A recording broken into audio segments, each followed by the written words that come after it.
When Friday rolls around, you know what's coming to you. A new video from Anvil Productions. I mean, unless life happens and you're forced to wait another week.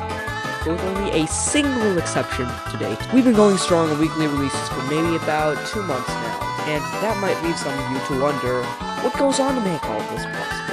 How exactly do I develop the finished product you see each week? Did I bribe most of my 44 subscribers? All these questions and more will be answered in today's video. If you're interested in learning about the work behind content creation, good. If you're not, well, hopefully you get something out of this. Now, good ideas don't just happen. Sometimes you have to look around to find. First part of anything creative is inspiration. Why am I filming in the bathroom? Much better. The first part of anything creative is inspiration. I usually get inspired by whatever catches my interest. Horrible piano ads, the lack of snow in my area during last winter, the 95th Academy Awards, film in general. Usually when I come up with an idea for a video, it goes a little something like this. These piano ads I keep getting on YouTube are terrible. As a pianist myself, I definitely have some opinions on the matter that can be easily demonstrated through comedy. Damn, I missed the Oscars this year. I mean, I haven't watched it in their year. I hope that went better than last year. It hasn't snowed at all where I live this winter. Oh man, what a gift to see some snow. And that's basically it. However, I tend to come up with the rough premise and hammer things out later when I get to. After I've got an idea, I generally go right to scripting the moment when I have the chance.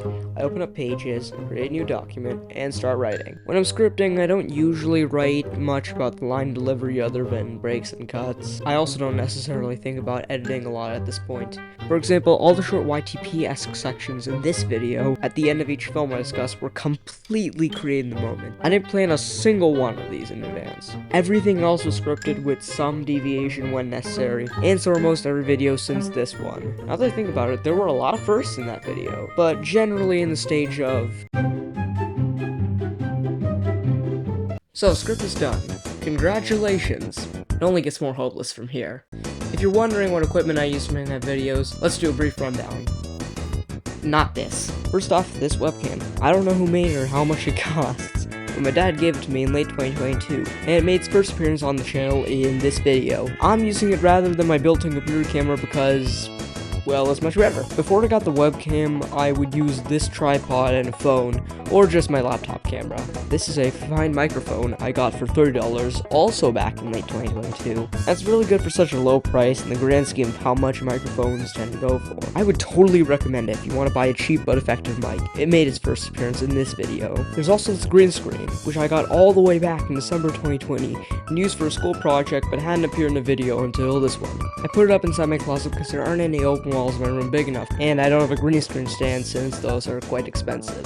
First of the green screen itself is around $20 to $30, so not too much. Usually when I'm trying to get props for videos, I just use stuff I already have to cut any potential costs. I got this fedora done by the infamous Allegro in these two videos. This cap is from my trip to Chicago last year. Fun fact, the reason I say, that's a wrap, at the end of each video is because when every scene of a film or TV show is done being recorded, the director will say, that's a wrap. Even though the recording stage is done. Not in this video though. Editor, please cut this out. The final product is still quite far away from completion. After I finish filming, I usually go straight to... This is dually my favorite and least favorite part of making videos. On the plus side, it gives you a lot of creative control over the finished product, and allows you to add in a questionable amount of memes. But it tends to be long and grueling and takes me the most time out of every other stage. I edit using Final Cut Pro, which I've had about 3 years of experience with as of making this video. It's $300, and can obviously be a hefty price tag, but I would definitely recommend it. iMovie is also pretty good if you don't have enough money for Final Cut Pro. I also have Motion, which is $50, but I haven't used it that much for videos yet. Hopefully I will sometime in the future. As I mentioned before, editing takes me a long time compared to how long I spend on filming or scripting. I mean, I don't need to edit too much for a 30-second video, but if a video is 9 minutes long, the editing process is quite lengthy. However, that rarely happens because most of the videos on this channel are considerably short. I try to finish the video editing on Wednesdays, 2 days ahead of schedule, so don't cut things too close to the release date. I then export the file to YouTube to prepare for the...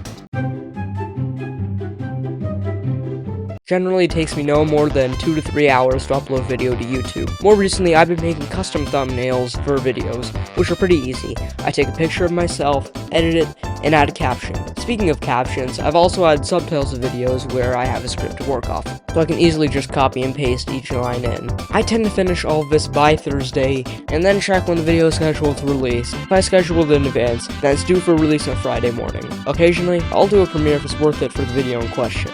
So there you have it, a guide to how I make my videos inception to release. Anyways, thanks for watching, be sure to like and subscribe, and that's a wrap.